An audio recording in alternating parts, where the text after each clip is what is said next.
construction. I tell you that there ain't no doubt. There's money in the rock and it ain't gonna stop till the whole world's inside out. In construction, I tell you that there ain't no doubt. There's money in the rock and it ain't gonna stop till the whole world's inside out. I was born on a farm, way out in the country. Now I live right by the city, but I ain't ever moved. 5 generations called this home. Now it's just land to own. In less than a lifetime, all my memories they've removed. And construction, I tell you that there ain't no doubt. There's money in the rock and it ain't gonna stop till the whole world's inside out. In construction, I tell you that there ain't no doubt.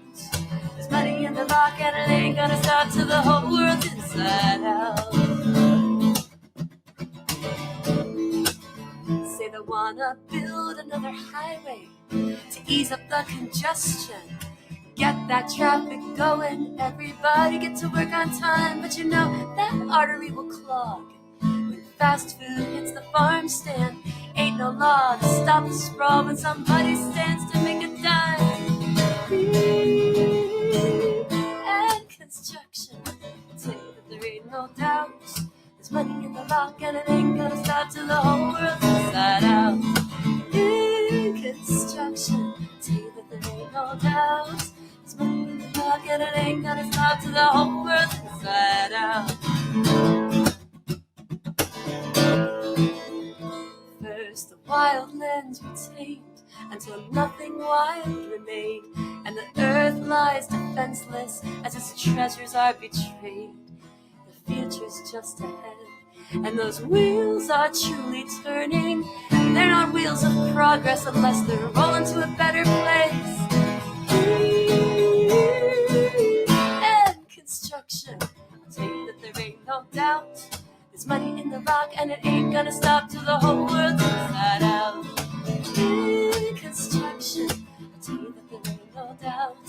There's money in the rock and it ain't gonna stop till the whole world's inside out. There's money in the rock and it ain't gonna stop till the whole world's inside out. There's money in the rock and it ain't gonna stop.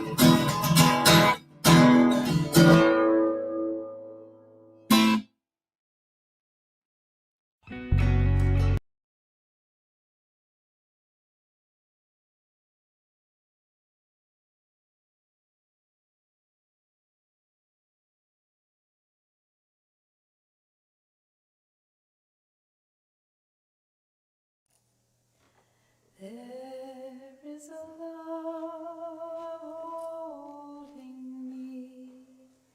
There is a love holding all that I love. There is a love holding all. I rest in this love. There is a love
We look with uncertainty beyond the old choices for clear-cut answers to a soft, more permeable aliveness, which is every moment at the brink of death.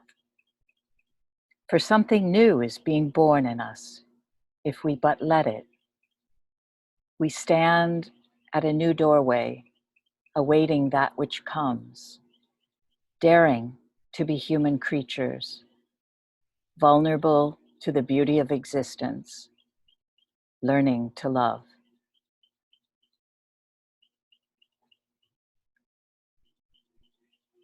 Good morning. Good morning. Welcome to this virtual service of the Unitarian Universalist Church of Silver Spring, Maryland. That reading is titled, We Look with Uncertainty by Anne Hillman. My name is Tricia Hanson. I go by she, her, hers. On behalf of Doneby Smith and our Green Sanctuary Committee, Music Director Michael Holmes, in addition to my family, my husband Sheldon and our son Zachary Cohen, and myriad helpers on screen and off, we are honored to bring you this Earth Day service. April 22nd, 2020 will be the 50th anniversary of Earth Day, which was the brainchild of Wisconsin Senator Gaylord Nelson. Created on the shoulders of the civil rights and post-Vietnam War efforts of the late 1960s, it was launched by activists on college campuses and in communities nationwide. The objective was to speak out, to protest, and demand that environmental issues be put on the national political agenda. In 1970, just a few months following the first Earth Day, the Environmental Protection Agency was established with President Nixon's executive order, and soon after, both the Clean Water and Endangered Species Acts were passed. And here we are now at another critical crossroads in history. The COVID-19 virus is giving us a new chance to learn to live by nature's rules. What new normal will we create is a question many of us are pondering. At this time, we are being called upon to act. We must ground ourselves first in the knowledge that we must start from a place of compassion. Compassion for ourselves, and then to listen to the voices of our youth at our tables, on our streets, on Fridays for Future, and every single day. To find compassion in our fear, to be considerate of others as we isolate, to create hope, faith, and change from loss, disease, and division. Let us be together in community, in our hearts, and in worship. It is good to be together.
For the beauty of the earth, for the splendor of the skies, for the love which from our birth over and around us lies. Source of all, to thee we raise this our hymn of grateful praise. For the joy of ear and eye, for the heart and mind's delight, for the mystic harmony, linking sense to sound and sight. Source of all, to thee we raise this our hymn of grateful praise. For the wonder of each hour, of the day and of the night, hill and vale and tree and flower, sun and moon and stars of light.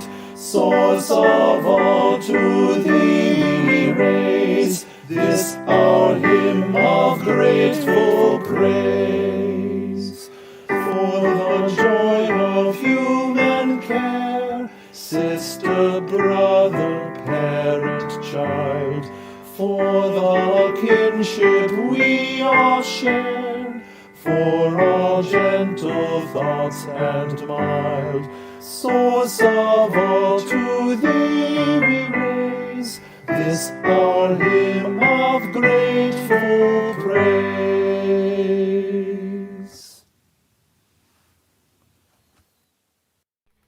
Visitors from around the world, you are especially welcome. Dina Raleigh is our welcoming captain of the day and would be glad to answer your questions in the chat. She'll be available during the virtual coffee hour after the service. Our beloved interim minister, the Reverend Lynn Cox, is getting a much-needed break as we try to fill her big shoes. Many thanks to Reverend Lynn and music director Michael Holmes, Jake Ryder, and everyone else behind the scenes for their technical handholding in this new day and new way of being in the faith community. As you can see, our worship together continues in a completely online format. We are adapting and figuring it out as we go. Thank you for your grace and forgiveness, and many thanks to those who are making it all happen. We are transforming and strengthening our connections, whether you are watching us live or watching later. We are so glad you are here. If you are watching live, you can log into Google to participate in the comments.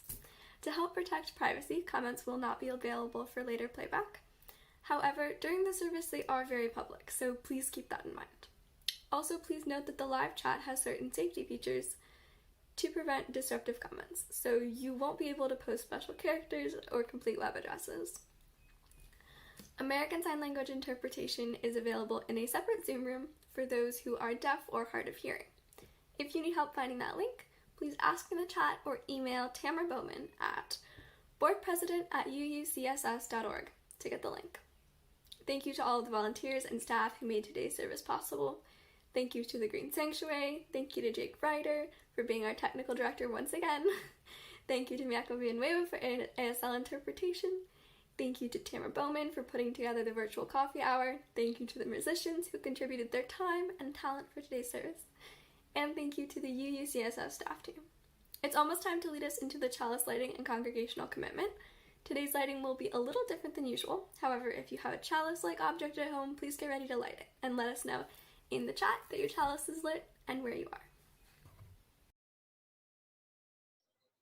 Every Sunday, we light our chalice and recite words together to ground us in sacred space.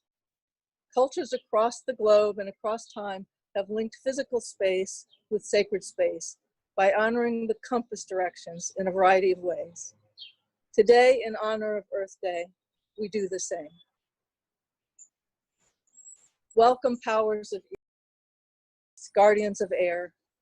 Inspire us to take the steps needed to clear the air of viruses and all forms of pollution, so the air may be clean for ourselves, our descendants, and all beings.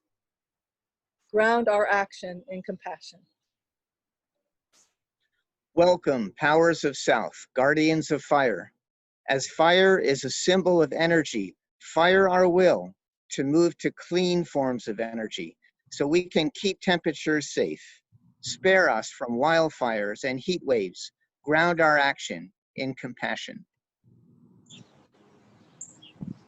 Welcome, powers of West, guardians of water.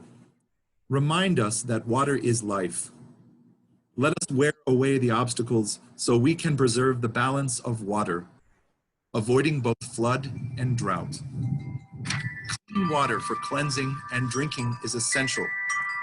Ground our action in compassion. Welcome, powers of North, guardians of Earth. Teach us to walk more lightly on the earth, distinguishing between want and need. May we appreciate and preserve the bounty and beauty we've been given. Ground our action in compassion. Welcome, center that is also circumference. Open our eyes and hearts to the connection between our actions and their impact on air, water, fire, and earth, so we can change our ways to preserve the gifts we have been given for our blue-green planet. Ground our actions in compassion.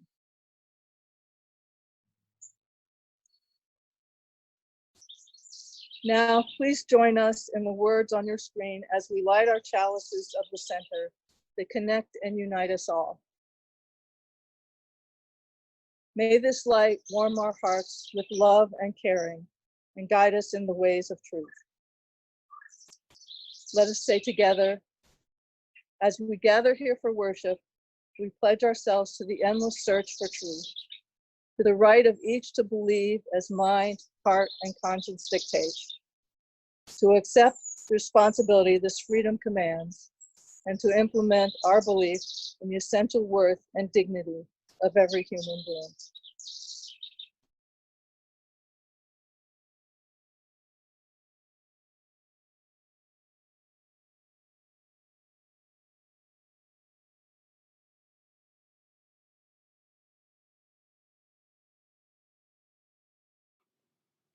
Good morning, friends. This morning I'd like to talk to you a little bit about soil and earth and community. And I will be reading from a Time for All Ages that was written by our friend Ariel Aronson Eves. So sit back, relax, and let's talk about dirt and soil and community. The soil that sustains us. The dictionary defines soil as the upper layer of earth in which plants grow, or a black or dark brown material, typically consisting of a mixture of organic remains, clay, and rock particles. But I like to think of soil as a community. There are three main mineral components of soil: clay, sand, and silt. There's also a little bit of organic matter made from decayed plant and animal material.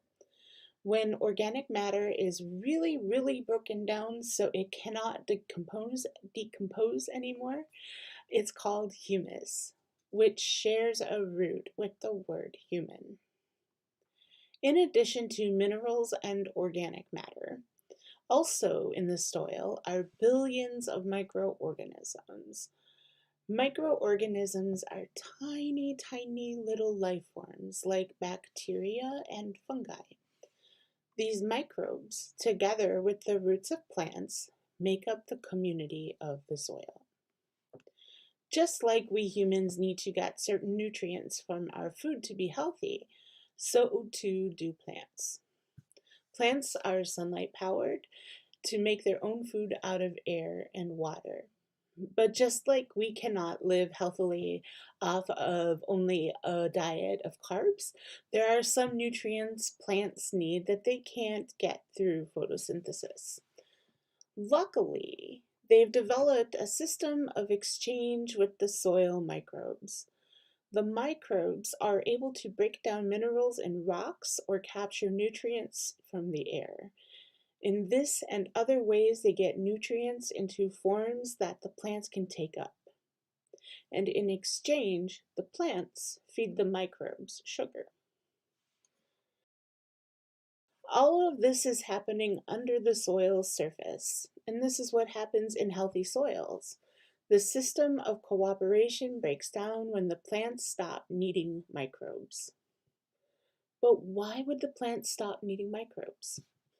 When we heavily apply chemical fertilizers, plants get addicted to the quick fix that is the fertilizer, and they are freed from the slow process of relationship building or of having to share with others, the microbes.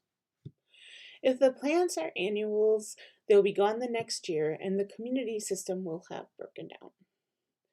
The next year's crop will need the chemical fertilizer to do well because the relationship between plants and soil and microbes has suffered. And it will take years to restore this microbe community found in the soil. But degradation is preventable and restoration is possible. It just takes a lot of care and learning to see crops not simply as products we take out of the land, but most importantly, part of a valuable community. And that all starts with soil. Learning to see soil as more than just dirt. You might even think of soil as sacred community.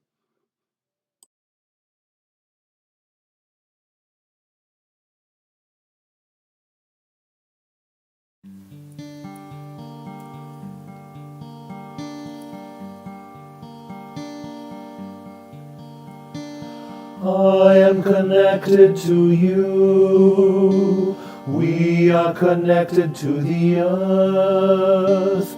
I am connected to you. We are connected to the earth. I am connected to you. We are connected to the earth. I am connected to you. We are connected to the earth. I am connected to you. We are connected to the earth.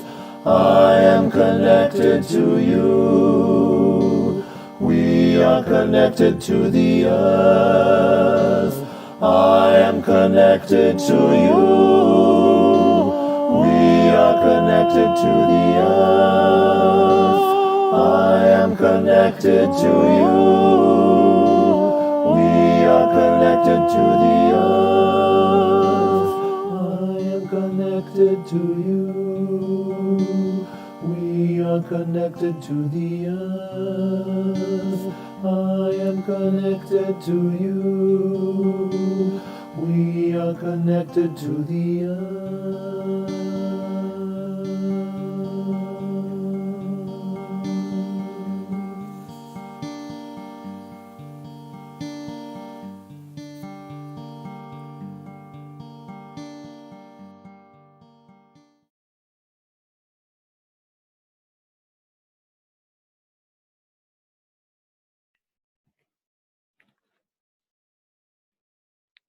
Stop.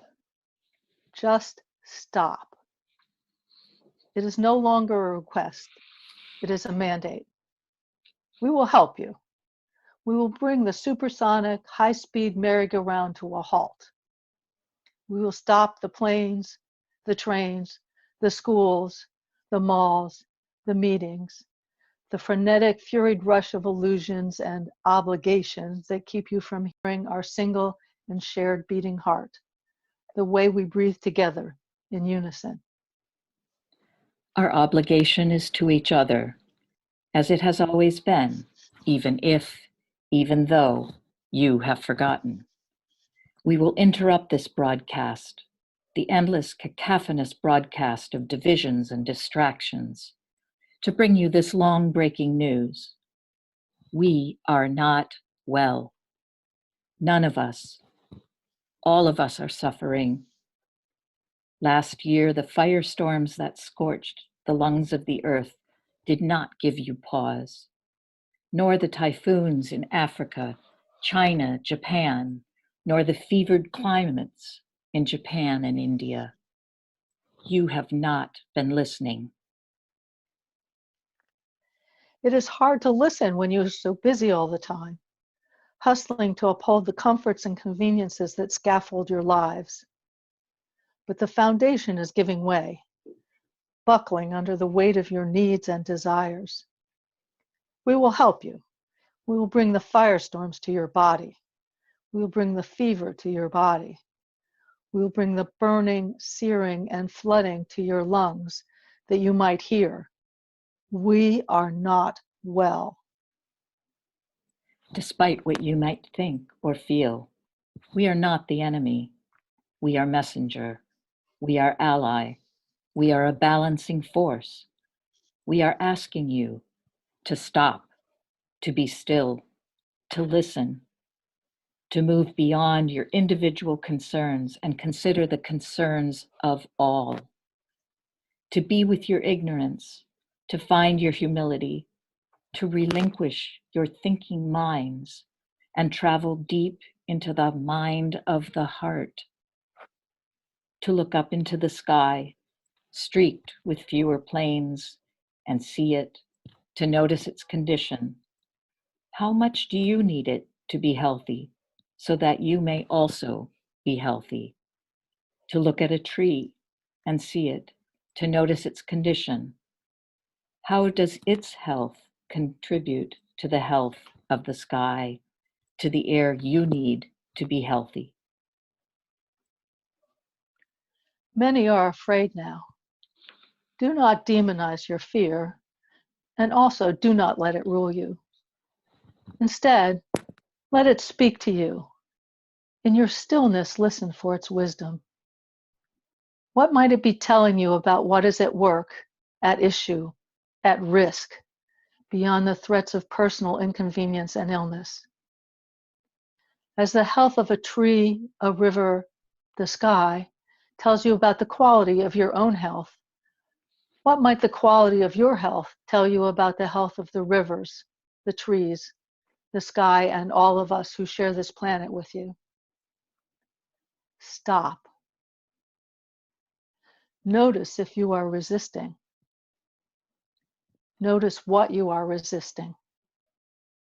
Ask why. Stop. Just stop. Be still. Listen. Ask what we might teach you about illness and healing, about what might be required so that all may be well.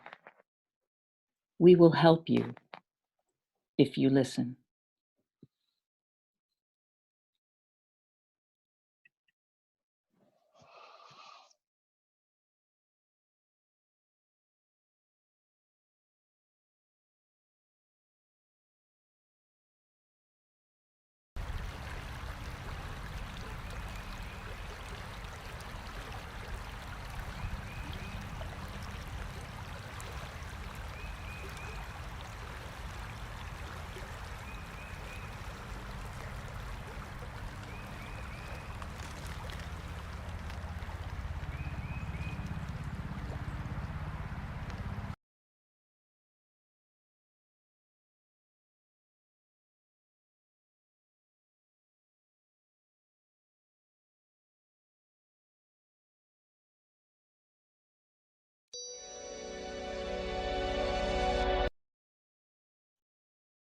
Hello, my name is Zachary Cohen. I go by the pronouns he, him, and his. Compassion literally means to suffer with. Suffering with? That's a lot to ask. Don't we each have plenty of suffering of our own? Despite the idea we hold that we are in control and that we are the masters of our fate, it is in the nature of being human that there will inevitably be some suffering. We are not in control of who gets sick, who loses their job, or who gets involved in an accident. We control much less than we'd like to admit. Compassion asks us to open our eyes and ears to see and hear the suffering of others, and then to enlarge our hearts to suffer with and alongside others. And it's in that togetherness where we experience true beauty and joy. Now is the time in our service for the communion of joys and sorrows. During the music, if you are worshiping with us live, please type your joys or sorrows or the name of someone you are holding in remembrance into the chat box. Again, please remember that the chat box is public during the live stream. Also, you may need to minimize your YouTube screen to access the chat screen. The Joys and Sorrows chat has proven to be full and fast-moving in these challenging days. So if you would like a response, please email layministers@uucss.org and let them know you need support. If you're watching a recording later, please take the time to reflect, to journal, and to identify the love that has been in your life in the past or present. As we enter into reflection on joys and sorrows, we are grateful to the music of local musical artist, professor, and native indigenous Mohawk, Don Avery. Thank you.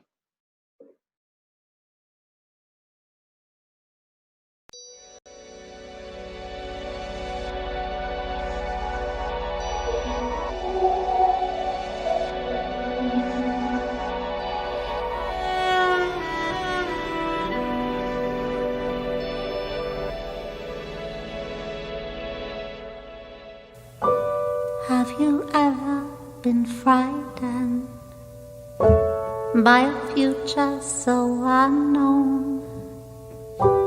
In a world that's just gone crazy, you feel alone. What is the price for freedom when people seem so blind? Hope for all that's peaceful, songs for humankind. I'm dreaming of a new place where love is all around. No more pain or hurt or heartache, no more tears hitting the ground. I'm hoping for a future where all can just believe, and courage, strength, and wisdom. You just have to look and see.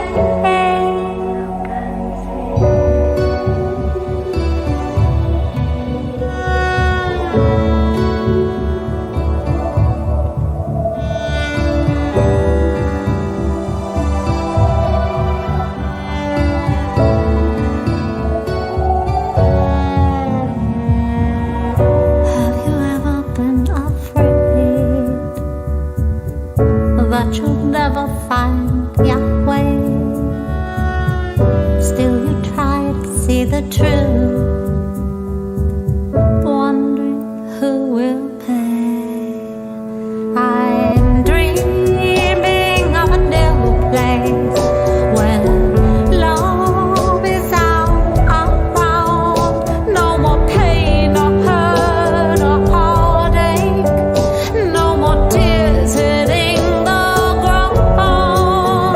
I'm hoping for a future where all can just believe, encourage, strength, and wisdom. You just have to look and say.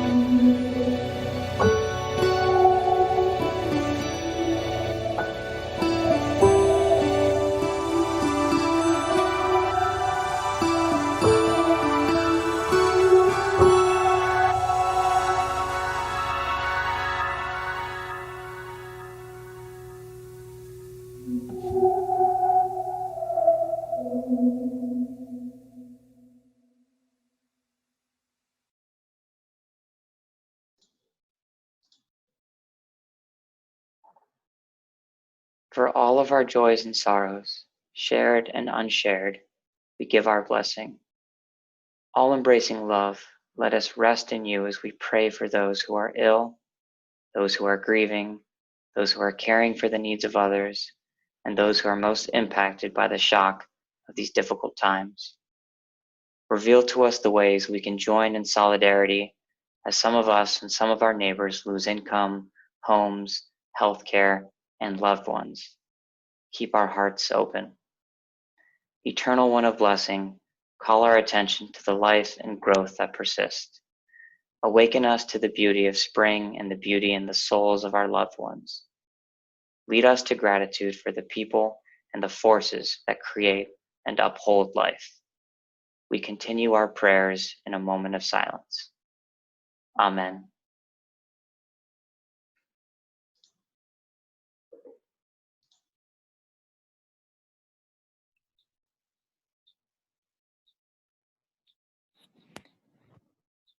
This is the time in our service for silent prayer and meditation.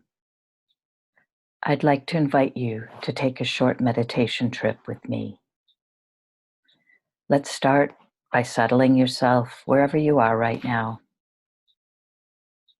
Square yourself on a chair, your sofa. Put your feet flat on the floor, or sit on the floor if that's where you are more comfortable. Sit upright and relaxed. Take a couple of deep breaths. And if you're comfortable doing so, gently close your eyes. Soften your shoulders, drop your shoulders, soften your jaw, drop any tension away. Soften your hands, your legs, your feet. Breathe in and out through your nose.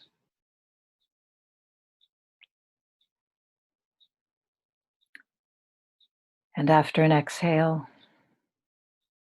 take a big, deep breath, drawing it into your abdomen, down into your belly.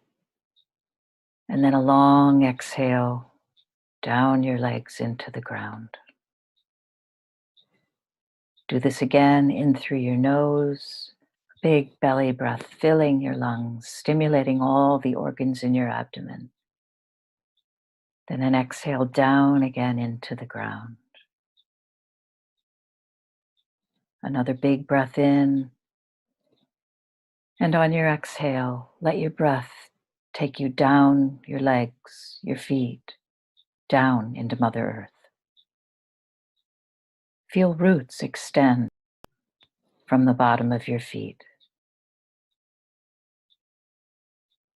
Your roots mingling with dirt and rocks and the roots of the tulips and azaleas now blooming, winding further down through the roots of neighboring plants and trees, down, down, further down. And as we go, you start to hear trickling water, the lifeblood of all earth. Smell the rich, peaty clay.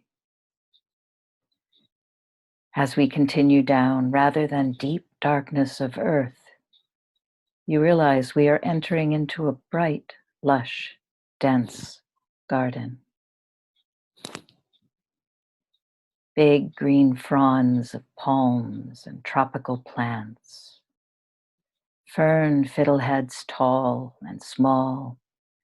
Grasses and trees of variegated colors. Birds and butterfly flutter about, injecting color and song to the scene. We see and can suddenly smell ripe, lush papaya, mangoes, tart lemons, and there, some delicious figs and bananas. We look around and see there is already a pile of freshly harvested items on the ground. We are invited to sit down.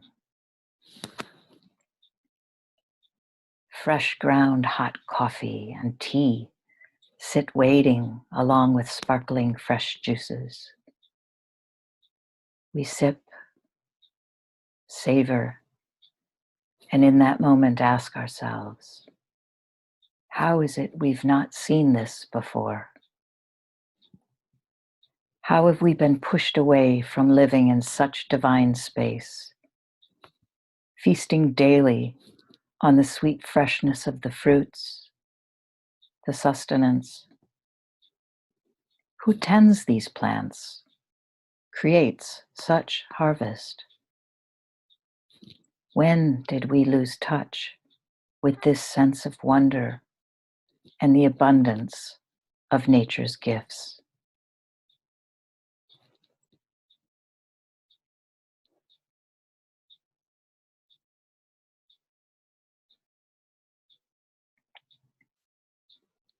And then it strikes us that we never lost touch. It is still within. It is always within. The desire to create and dig and sow seeds and nurture, to live in harmony with sacred earth.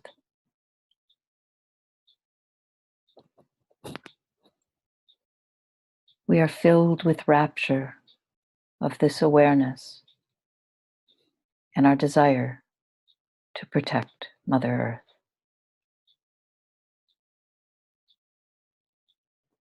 Sit for a moment and feel how your body holds this sensation of harmony and nurturing.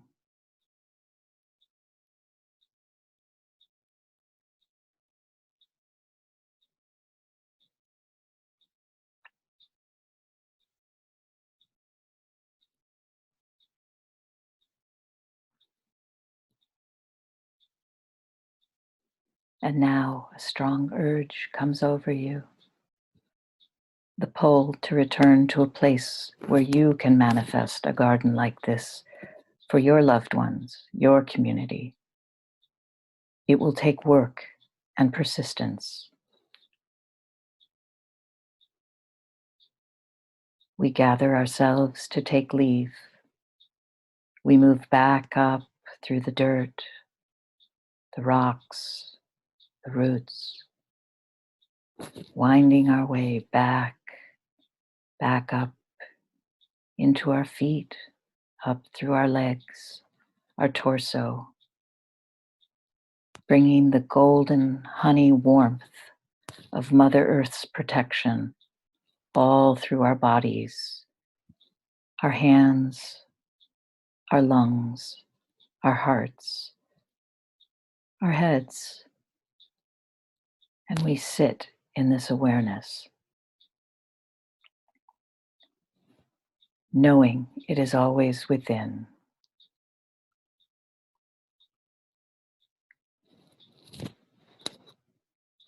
Please take your time, and when you're ready, open your eyes.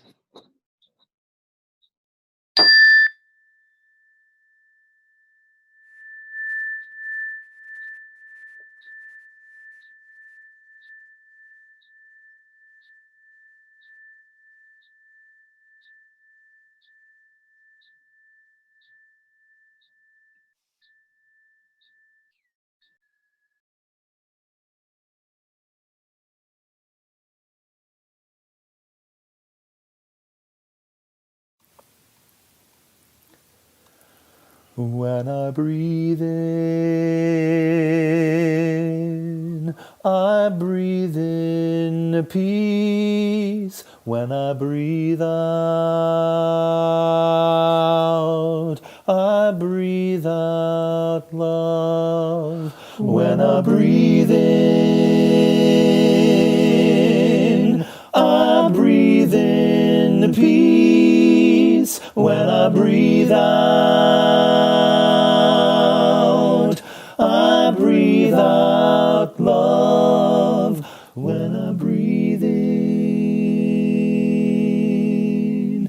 I breathe in peace. When I breathe out, I breathe out love.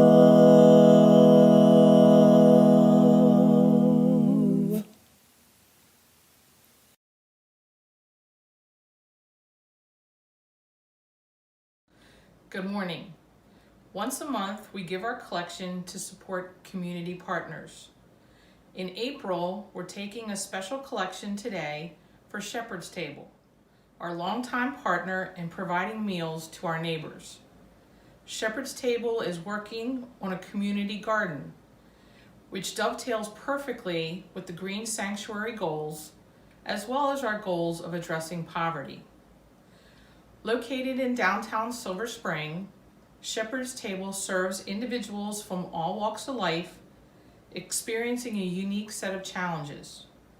Shepherd's Table offers basic human services and provides a strong safety net for people experiencing homelessness. Along with partner agencies in the county, Shepherd's Table is working toward preventing and ending homelessness for all residents. Volunteers from UUCSS support Shepherd's Table by serving meals each month. This special collection today will support expanding the Shepherd's Table garden, which provides fresh vegetables and fruit for meals, as well as gardening training for its clients. Adapting to the times, there are several ways to give. You can use the Give Plus mobile app or the text to give by using your phone to text message to the number 833-880-1363, or you can send a check marked collector, mailed to the church, or you can send a check directly to Shepherd's Table.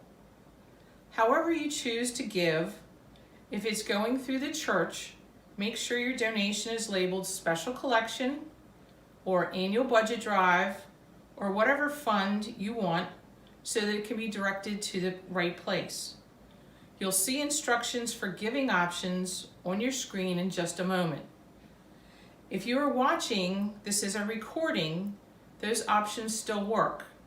You can use the Give Plus mobile app or the text anytime. As a community, we need each other now more than ever. We need our institutions for justice, kindness, and connection more than ever. Please give generously to Shepherd's Table.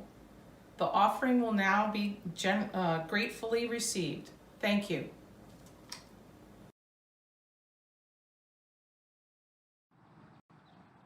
Charles Albert Tindley's gospel standard, "The Storm is Passing Over," comes out of the African American Christian tradition. Its passing storm reference does not mean that life is easy, but that there is hope for liberation from oppression, as it often feels that the storm will never pass. Hope and faith are then all we have to live for.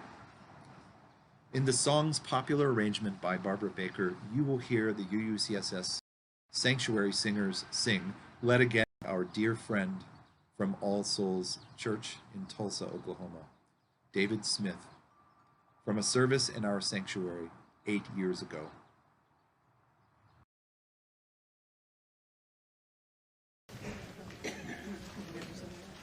Let's now receive the offering. They just did. Or they started. Or it's half. And now we'll get the rest. Thank you.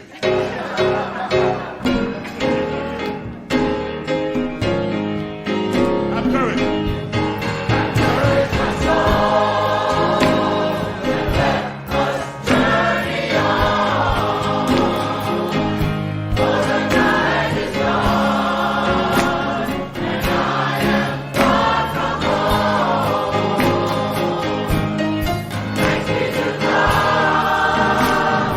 Morning light of peace.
Hello. My name is Sheldon Cohen, and I go by the pronouns he, him, and his. Homo sapiens has walked this earth for 200,000 years. How we respond to the climate crisis in this next 10 years could well determine the future of our species. You and I are now living during the most consequential decade in human history. Today, humanity battles a global pandemic. Our thoughts are filled with fear and anxiety. But at the same time, our hearts are opening up. At the same time, there is a burgeoning new awareness. For the first time since World War II, most of humanity is paying attention to a common enemy and paying attention to the undeniable need to work together as one human family to defeat this terrible scourge. Once this nightmare is over, we will hold in our hands a template, not a perfect one, of how the world's governments, companies, communities, and individuals can mobilize at lightning speed to conquer a common global threat. Drawing on this template and powered by the youth climate movement, we will have an unexpected opportunity to achieve a quantum leap forward in defeating the prime existential threat facing our planet today, climate change. But how can we capitalize on this opportunity? Is it by framing the climate crisis as we have done in the past? Dry economic arguments, scientific rationales, head-based appeals? Or will it be by framing the response to the climate crisis around heart, empathy, compassion, and the moral duty to our children, to future generations, and all life on Earth? The path to solving the climate crisis runs through the heart. Abolition of slavery, women's right to vote, marriage equality, all required massive public support, driven by a grassroots movement demanding action. For climate change, that movement is building day by day, inspired by youth activists like our own Sophia Geiger, but it is not happening fast enough. 2/3 of Americans are not yet alarmed by the looming climate catastrophe. History also teaches us that successful social movements are based on a simple and clear moral case. Social science teaches us that people form opinions and make decisions based primarily on emotional appeals rather than logic and scientific facts. The path to solving the climate crisis runs through the heart. How do we stir the hearts of those who do not see that our house is on fire? We must listen and speak to them with kindness. Here are 3 heart-based messages we can discuss. The first message: climate suffering has arrived, and it's impacting all of us.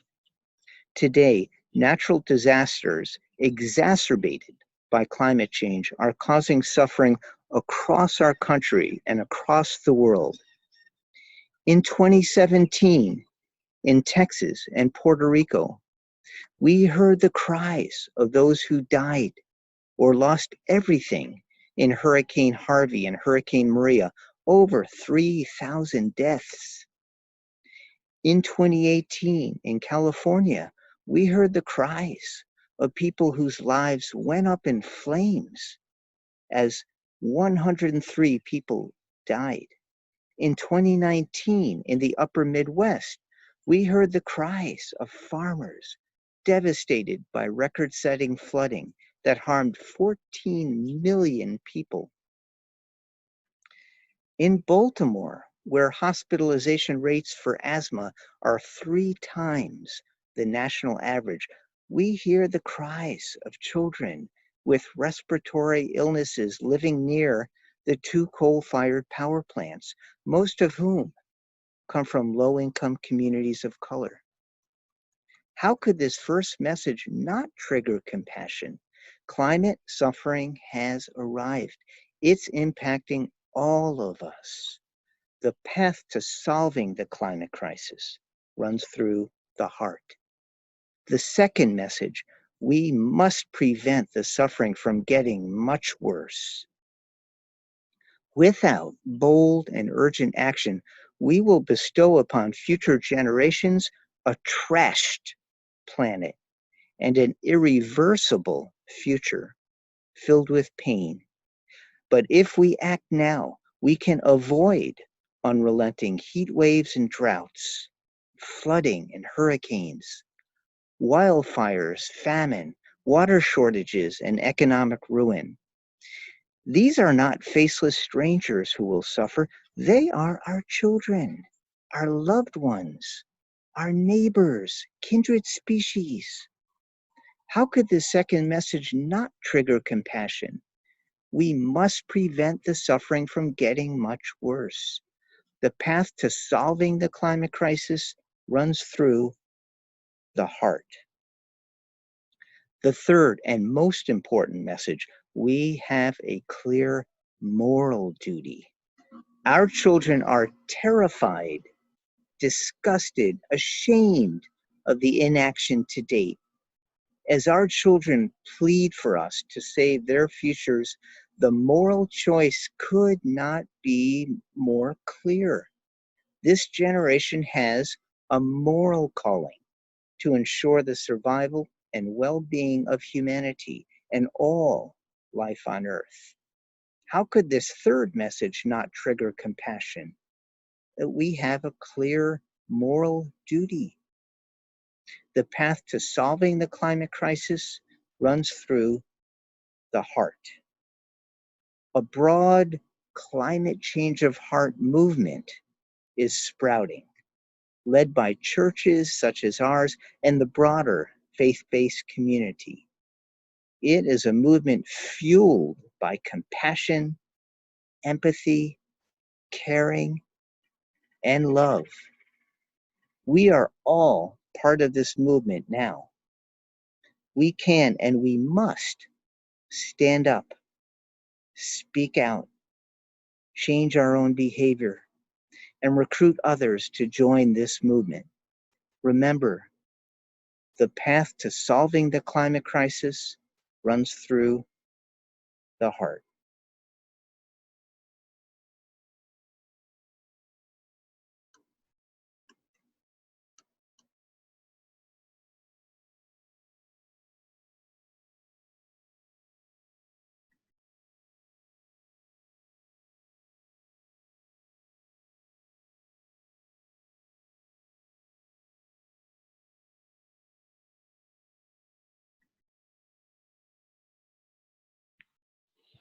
Allow me to thank you today for taking time to join us from wherever you are tuning in, to celebrate together and commit to taking action to protecting the wondrous awe and power of our natural world this Earth Day in the historic year of 2020.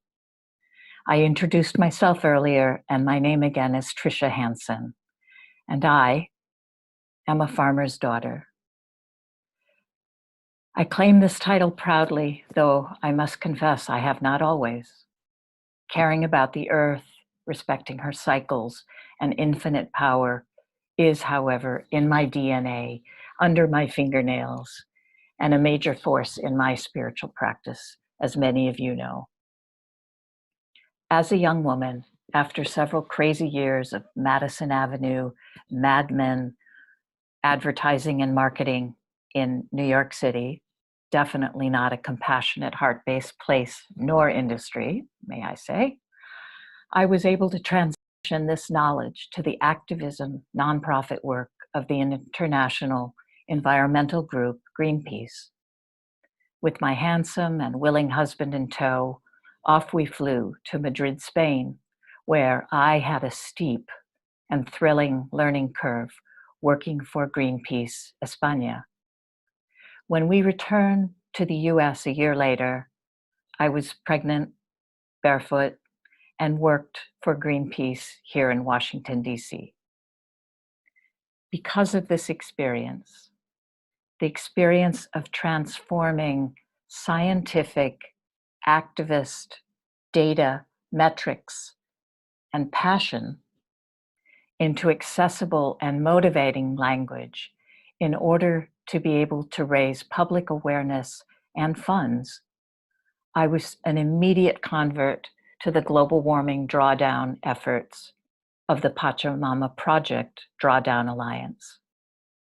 Based on author and environmentalist Paul Hawken's work and his 2017 publication, Drawdown, the most comprehensive plan ever proposed to reverse global warming.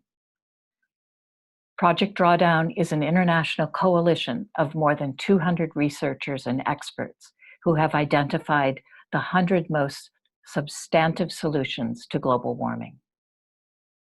These 100 solutions are segmented by rank. For example, the top solution is refrigeration management. So think for a moment about the many uses of refrigeration in our world today, all of our foods, our comforts. So through the use of phasing out just the use of HFCs, hydrofluorocarbons alone, it will reduce global warming by nearly 1 degree Fahrenheit.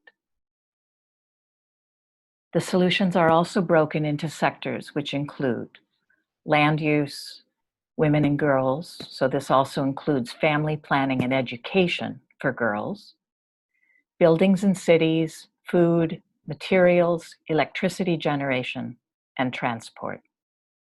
The program created by Mr. Hawken and the Pachamama Alliance is highly accessible. It's interactive and designed to empower individuals and community action.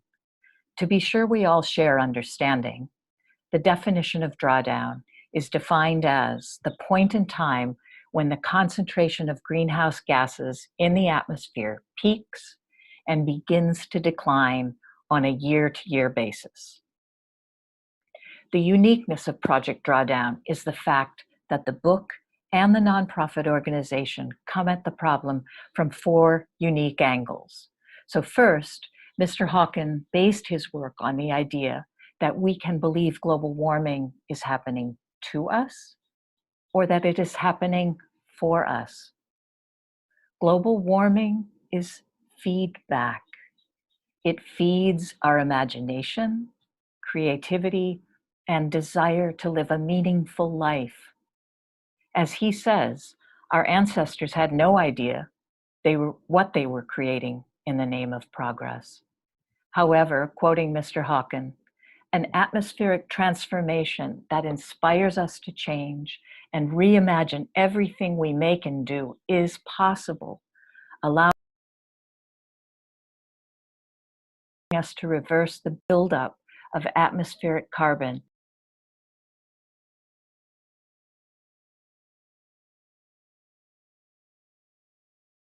within 30 years.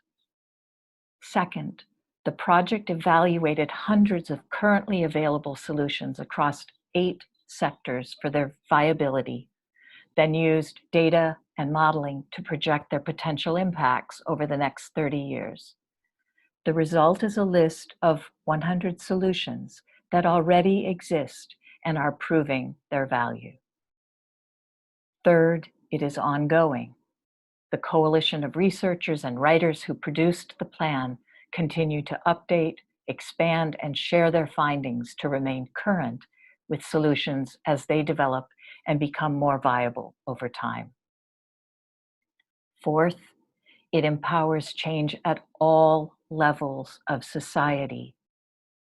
It reminds us that decisions and actions by individuals, corporations, and communities in every corner of the globe can positively impact the future of our planet. Their workshops, such as the one I attended and will encourage you to explore and attend, are ongoing and available in the DC metro area and throughout the country and world.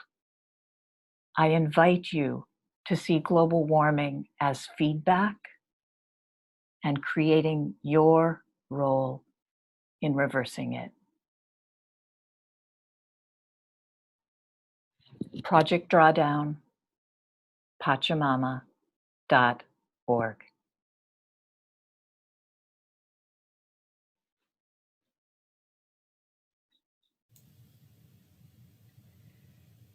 Sheldon has spoken about the need for heart. Tricia has just described the work of the best minds in analyzing the situation and looking for solutions. I'm Doneby Smith, chair of UUCSS Green Sanctuary Committee. My pronouns are she, her, hers. I want to talk to you about hands. We need the heart in order to care about the suffering that climate change is causing. We need the mind to understand what to do. But in the end, it's the hands, the doing, that will count.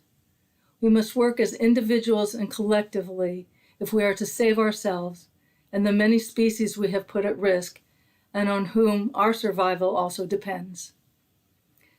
As the letter from COVID that was read above asks, stop. Just stop. This imposed hiatus gives us a chance to reassess our behavior. Let us pledge now to act, to change our behavior. For too long, the excuse has been that we can't tamp down our endless consuming, can't end our addiction to fossil fuels, can't renounce our love affair with the automobile, because our economy needs all that. And besides, there's no other way. And even if we had to, we couldn't possibly do it quickly or soon. Well, this pandemic has shown us that we can make changes, and we can make huge changes quickly when we have to. Let us at long last see that to avert climate catastrophe, we have to make huge changes and quickly. We can't go back to normal because normal is killing us. Not so quickly or so obviously as the virus, but just as surely. Do we really need a daily potty count to make it real? Those of us who have privilege must leverage that privilege where we can.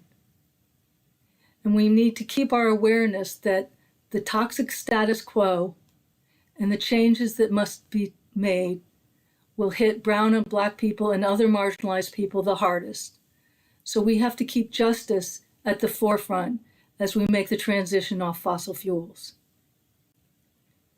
So now Green Sanctuary asks you to act. We have selected 6 high-impact actions. We ask you to go to the church webpage, the homepage on the webpage, and sign up for a challenge to take up over the next 4 weeks. We'll post that list of challenges there, along with resource materials and resource people. As the weeks go along, we encourage you to post on the church internal Facebook page what you're doing and how it's going. You may not succeed in your challenge, and that's okay. This is not about perfection. This is not about winning. We're leaving that mindset behind.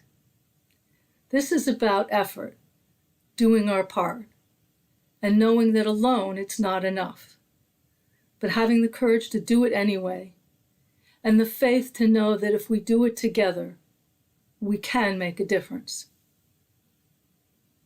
So choose a challenge and pick up your shovel or your wallet or your pen or your bucket. heart, mind, and hands, we can bring our whole selves, our wholeness, to this work. And that's what it'll take.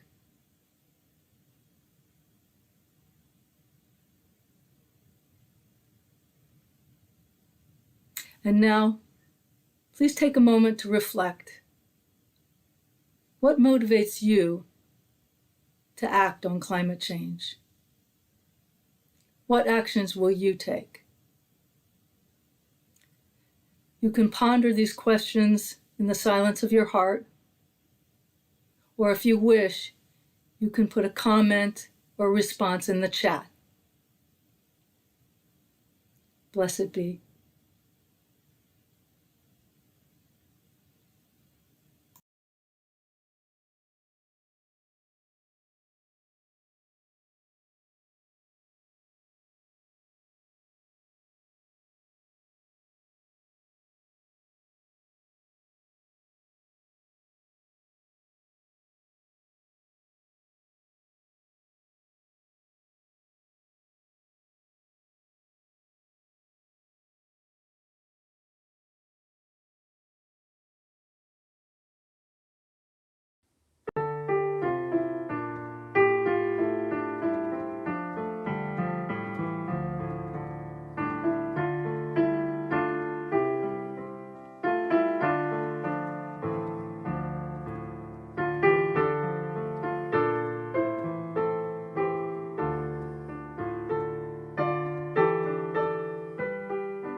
Hi, I am Sharon Snyder, a member of this year's Ministerial Search Committee.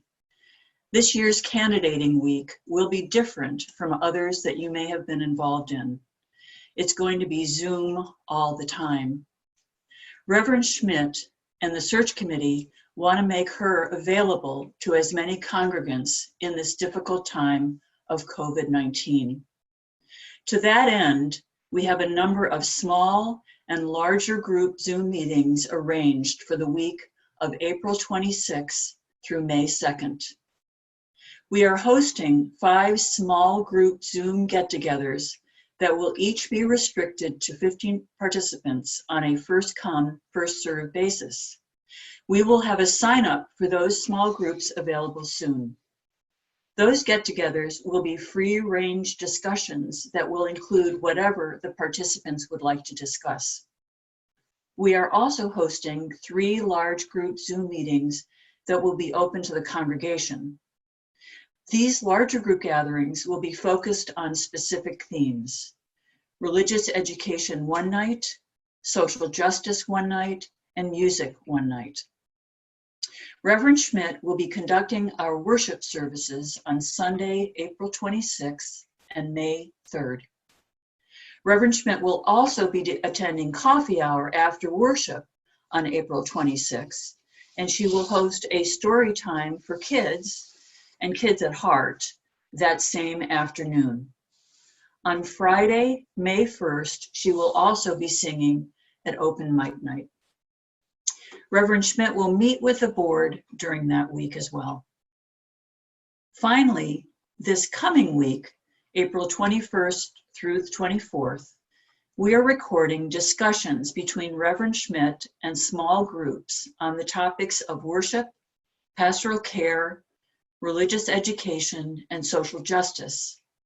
Once those discussions are recorded and captioned, they will be available for viewing by everyone. Reverend Schmidt will also meet with the staff this coming week. The search committee is pleased and excited to introduce you to Reverend Schmidt. If you have any questions, please contact us at search@uucss.org. Thank you.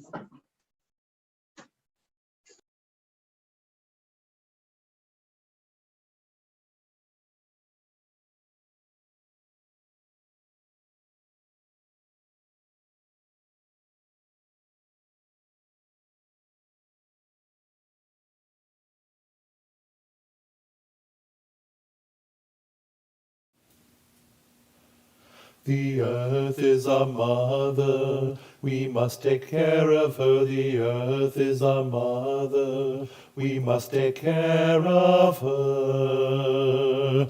Hey yana ho yana, hey yan yan. Hey yana ho yana, hey yan yan. Her sacred ground we walk upon, with every step we take. Her sacred ground we walk upon, with every step we take. Hey yana ho yana, hey yan yan. Hey yana ho yana, hey yan yan. The earth is our mother, she will take care of us. The earth is our mother, she will take care of us. Hey yana ho yana, hey yan yan. Hey yana ho yana, hey yan yan. The earth is our mother, we must take care of her. The earth is our mother, we must take care of her. Hey yana ho yana, hey yan yan. Hey yana ho yana, hey yan yan. Her sacred ground we walk upon, with every step we take. Her sacred ground we walk upon, with every step we take. Hey yana ho yana, hey yan yan. Hey yana ho yana, hey yan yan. The earth is our mother, she will take care of us. The earth is our mother, she will take care of us. Hey yana ho yana. yon, yon. Hey, yon, a ho, yon, a hey, yon, yon.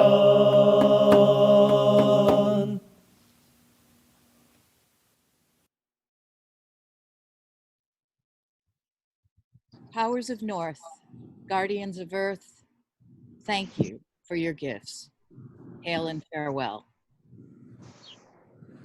Powers of West, guardians of water, thank you for your gifts.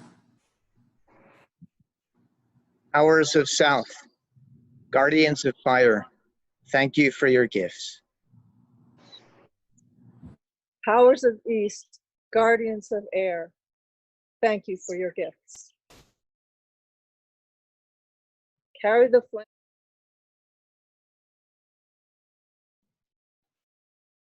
Amen. As we near the end of our service, those of you who are watching live, look in the chat for the instructions to get to virtual coffee hour. We wish all those celebrating Ramadan, which begins on Thursday, blessings for this holy month. So if you have a chalice, your chalice-like object near you, get ready to extinguish it, and let us all know in the chat that you will carry the flame. Please join me in the words of chalice extinguishing. Carry the flame of peace and love until we meet again.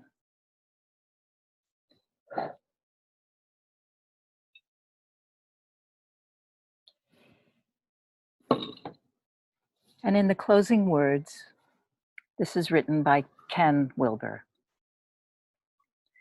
Because you see, the alarming fact is that any realization of depth carries a terrible burden. Those who are allowed to see are simultaneously saddled with the obligation to communicate that vision in no uncertain terms. That is the bargain. You were allowed to see the truth under the agreement that you would communicate it to others. That is the ultimate meaning of the Bodhisattva vow. And therefore, if you have seen, you simply must speak out. Speak out with compassion, or speak out with angry wisdom, or speak out with skillful means. But speak out, you must. Go in peace, return again in love. Blessed be.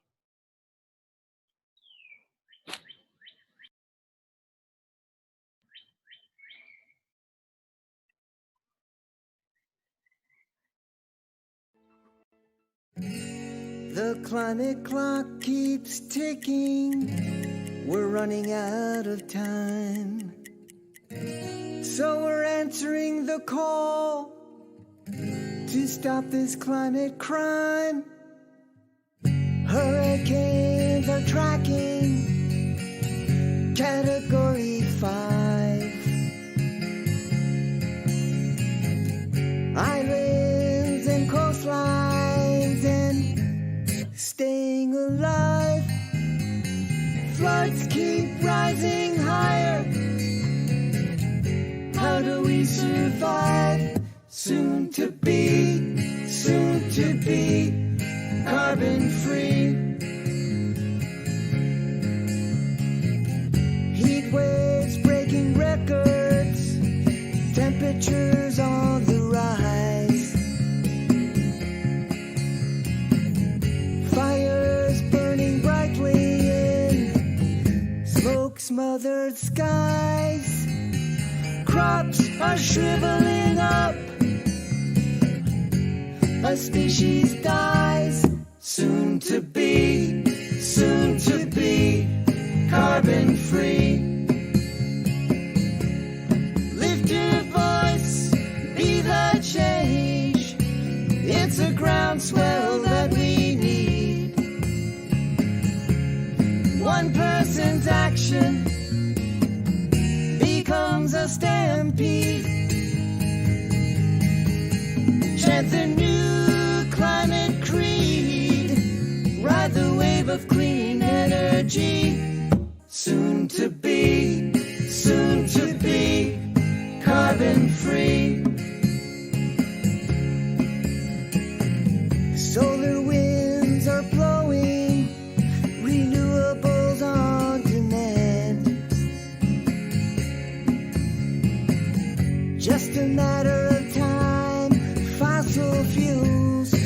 will be banned. Change in the air as we all make a stand. Soon to be carbon free. A child speaking truth to the powers that be, crying out for action with an urgency. She leaves us all with hope for a new reality. Soon to be carbon free. Lift your voice, be the change. It's a groundswell that we need. One person's action becomes a stampede. Chant the new climate creed. Ride the wave of clean energy. Soon to be carbon free. Chant the new climate creed. Ride the wave of clean energy. Soon to be carbon free.